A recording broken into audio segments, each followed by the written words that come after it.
was Confucius that first said that you can never have enough petrol caps?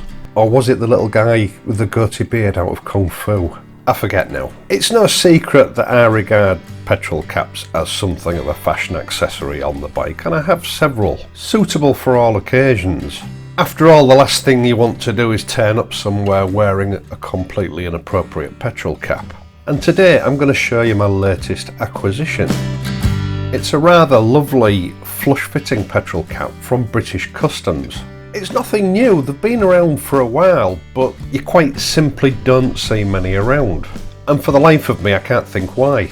Now, it's just my personal preference, but I'm no great fan of tank bags. Yet, I am quite often asked advice on what tank bag to choose for the T120 or any of the Bonneville range for that matter. The main problem being, of course, that the petrol cap is on the right-hand side of the tank, it's not in the middle. And a lot of tank bags don't cater for that. And most petrol caps, the original Triumph ones included, tend to sit a little bit too proud. So it's difficult to attach your tank bag so that it sits properly on the tank while you're riding.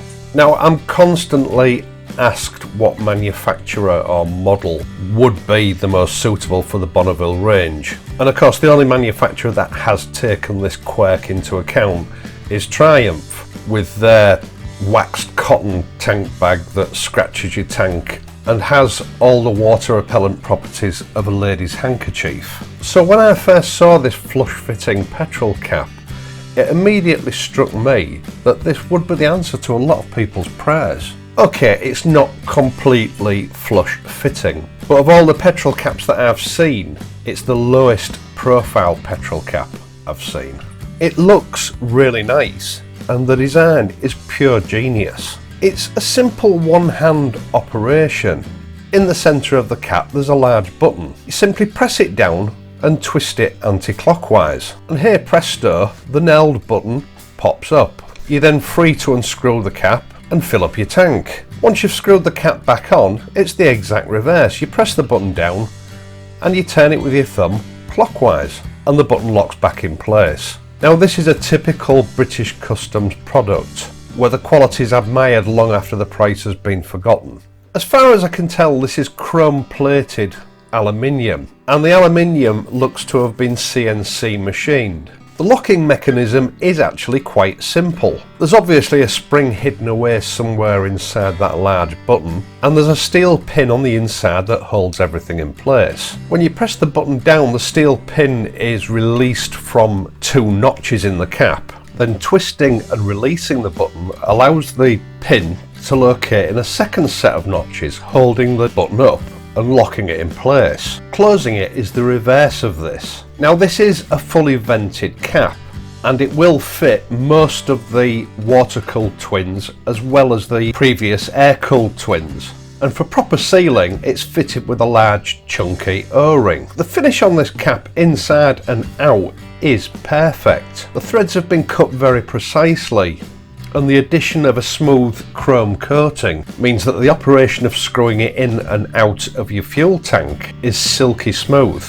Once fitted, it has a nice minimalist look to it.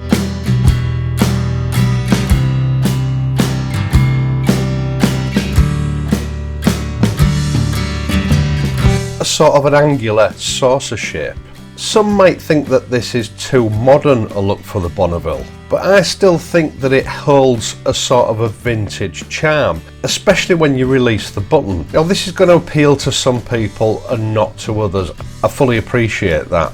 The look might not appeal to the vintage brigade, but for those wanting to fit a tank bag of their choice, it seems to me quite possibly that this is the only way to go.